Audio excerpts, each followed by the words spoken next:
இன்னைக்கு நம்ம பேச இருக்கிறது தமிழ்நாடு திரைப்பட சங்கம். இன்னைக்கு முரளிதா சாதாரண இவங்க தலைமையில செழிப்பா சிறப்பா போயிட்டு இருக்குன்னு தான் சொல்லுவேன். ஏன்னா ராவுத்தர் ஐயா காலங்களில இருந்து 94 95 இருந்து நான் இருக்கேன். தயாரிப்பாளர் சங்கம் எலெக்ஷன் நல்லது கெட்டது எதுனாலும் நான் வந்துக்குவேன். என்னுடைய ஒரு கணிப்பு பிரகாரம் இன்னைக்கு தயாரிப்பாளர் சங்கம் என்னதான் வாக்குறுதி கொடுத்தாங்களோ அதுல ஒரு 70% நிறைவேற்றி இருக்கிறாங்க. இன்னும் ஒரு வருஷம் கிடைச்சது கண்டிப்பா ஃபுல்லா நிறைவேற்றுவாங்க. இந்த குறை சொல்றவங்க சொல்லிக்கிட்டே தான் இருப்பாங்க. ஒரு எலெக்ஷனா இருக்கட்டும், சாதாரண கவுன்சிலர் எலெக்ஷனா இருக்கட்டும், எம்எல்ஏ எலெக்ஷனா இருக்கட்டும், சிஎம் எலெக்ஷனா இருக்கட்டும், பிஎம் எலெக்ஷனா இருக்கட்டும், தோற்ற டீம்னு ஒரு டீம் இருக்கும். அவங்க எப்பவுமே குறை சொல்லிக்கிட்டே தான் இருப்பாங்க. என்னதான் நல்லது பண்ணுங்க, மழை ஓவரா பெஞ்சாலும் இவங்கதான் காரணம், வெயில் ஓவர் அடிச்சாலும் இவங்கதான் காரணம்னு சொல்ற மாதிரி அதுல தயாரிப்பாளர் விதிவிலக்கா அங்கேயே அதே மாதிரிதான் குறை சொல்றவங்க சொல்லிக்கிட்டே இருப்பாங்க. அந்த குறை சொல்றவங்களுக்கு ஃபயர் டிவி மூலியமா என்ன சொல்ல ஆசைப்படுறேன் அப்படின்னா, நல்லது செய்யணும்னு ஆசைப்பட்டுட்டு இருக்கிறாங்க. அவங்க கூட சேர்ந்து நீங்களும் முடிஞ்ச அளவுக்கு குறைகள் சொல்லாம அது என்ன பண்ணலாம், அது என்ன இன்னும் நல்லது என்ன பண்ணலாம் வைக்கலாம் அப்படிங்கும் போது ஃப்ரீயா இருக்கும் போது இருந்து அவங்களோட கலந்து பேசினா நல்லா இருக்கும். ஏன்னா மோக ஓட்டு வித்தியாசத்துல ஜெயிச்சிருக்கிறாங்க பபிதா ராதானா அந்த டீம் எல்லாரும் 33 பேரும் நல்ல ஒரு வெற்றி. நம்ம ராவுத்தர் ஐயா காலங்கள்ல எப்படி இருந்தோமோ இவங்க அப்பா ராமநாராயண ஐயா 3 ட்ரிப் தெரிஞ்சவர். அந்த 3 ட்ரிப்பும் எல்லாம் எவ்வளவு நல்லது.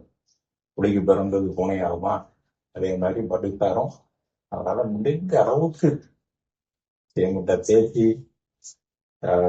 இடம் வாங்கி ஒரு பையனூர்ல இடம் வாங்கி கொடுக்க வைக்காது, வீடா கட்டி கொடுத்தா நல்லா இருக்கும் அப்படின்னுட்டு ஒவ்வொரு நாளும் மினிமம் ஒரு ஹாஃப் டே காலைல 10 மணிக்கு வந்தாங்கன்னா கரெக்டாக நைட்டு 12 மணி 11 மணி வரலாம் இருக்குதான்.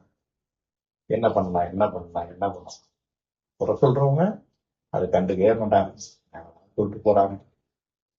அது இடைக்கு இப்போ ஒரு மீட்டிங்லாம் நடந்தது, தலைவரையே தூக்கணும் வைக்கணும்.